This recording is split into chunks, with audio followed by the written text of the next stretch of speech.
کے سفر میں آپ اپنے میزبان آفتاب احمد خانزادہ کے ساتھ ہیں۔ ایملی زولا وکٹر ہیوگو کے بعد فرانس کا سب سے بڑا ناول نگار، صحافی، مضمون نگار، ظالم قوتوں کا مخالف، سچ اور انصاف کا حامی، مزدوروں کا ہمدرد، بھوک، مفلسی، طوائف، فحاشی، انسانی نفسیات کا عکاس، ناول میں ڈرامائی عناصر شامل کر کے اس نے ناولوں کو مؤثر شکل دی اور قوت دی۔ وہ کہتا ہے، میں نے ہمیشہ سچ اور انصاف کا ساتھ دیا ہے۔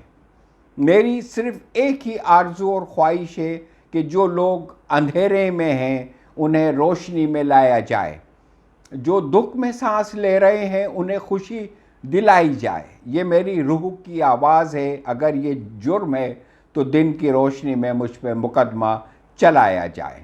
یہ بات تصدیق شدہ ہے اور تمام عالمی نقاد اس بات پہ متفق بھی ہیں کہ فرانسیسی ناول نگار وکٹر ہیوگو کے بعد فرانس میں سب سے زیادہ پڑھا جانے والا ناول نگار ایملی زولا ہے۔ فرانسیسی سے دیگر زبانوں میں ترجمے کے بعد پڑھے جانے کا تناسب بھی یہی ہے۔ جب یورپ کا اقتدار اور کلچر اپنے عروج پر تھا تو فرانس کی تیسری جمہوریہ میں ایملی زولا ایک بہت بڑے ناول نگار کی حیثیت سے ابھرا اور اپنے اسلوب بیان سے نام پیدا کیا۔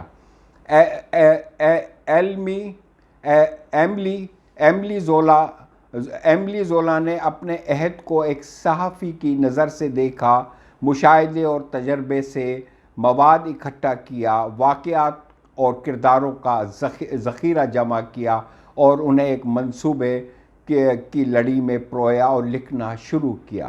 برسوں تک لکھتا رہا اور پھر تجرباتی اور حقیقی ناولوں کا ڈھیر لگا دیا۔ بلزاک سے کوئی اور متاثر ہوا ہو یا نہ ہوا ہو، اس کا سب سے زیادہ اثر زولا نے قبول کیا۔ زولا بھی بلزاک کی طرح ایک بڑا منصوبہ لے کر لکھنے کے لیے میدان میں اترا۔ بلزاک ہیومن کامیڈی کا نعرہ لگاتا ہوا آیا۔ 137 ناولوں کا ہدف تھا اس کا۔ 91 ناول لکھ کر وہ چلا گیا۔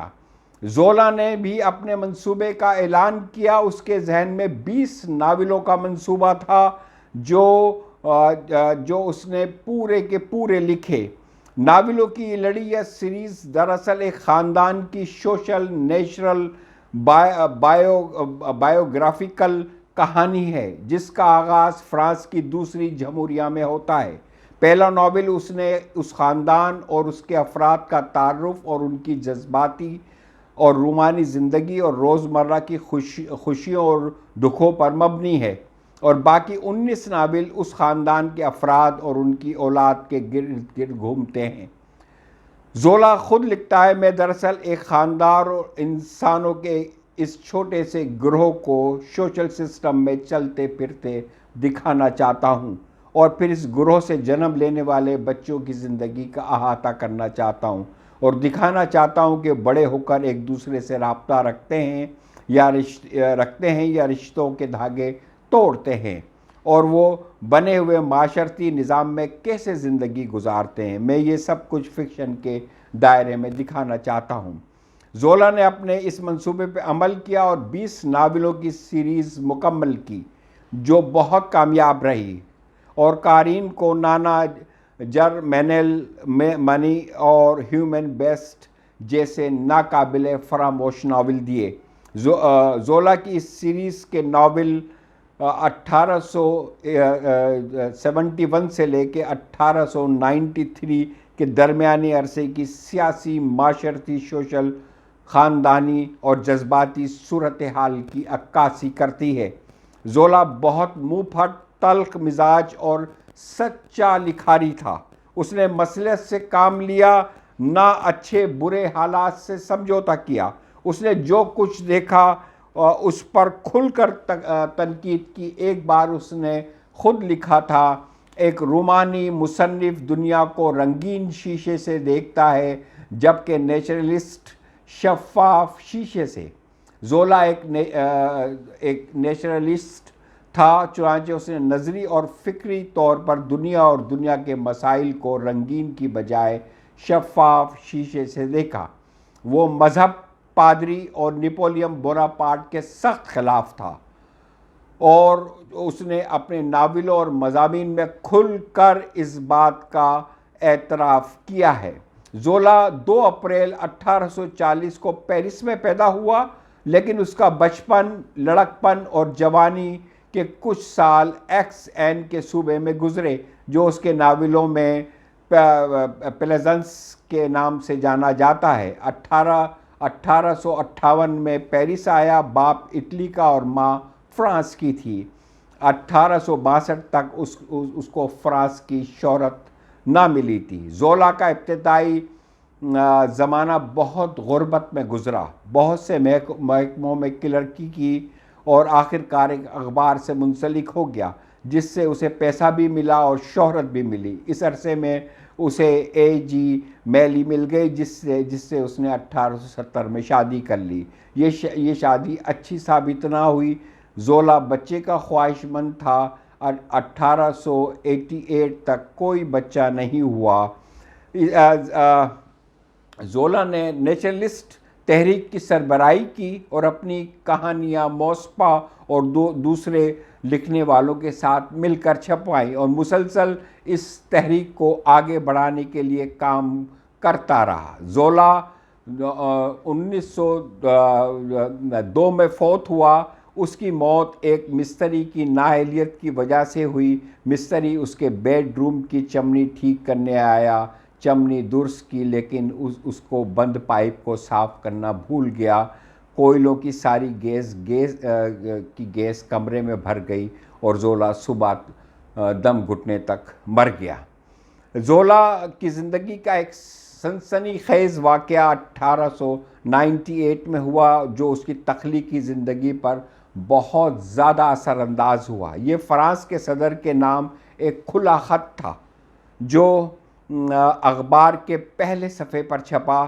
یہ فرانس کی فوجی انتظامیہ کی کرپشن کی نشاندہی تھی۔ اس خط نے فرانسیسیوں کو 2 گروہوں میں تقسیم کر دیا۔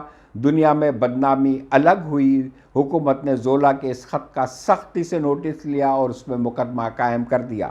عدالت نے زولا کو 1 سال کی سزا سنائی۔ زولا انگلستان بھاگ گیا اور وہاں جا کر اس نے سیاسی پناہ لے لی۔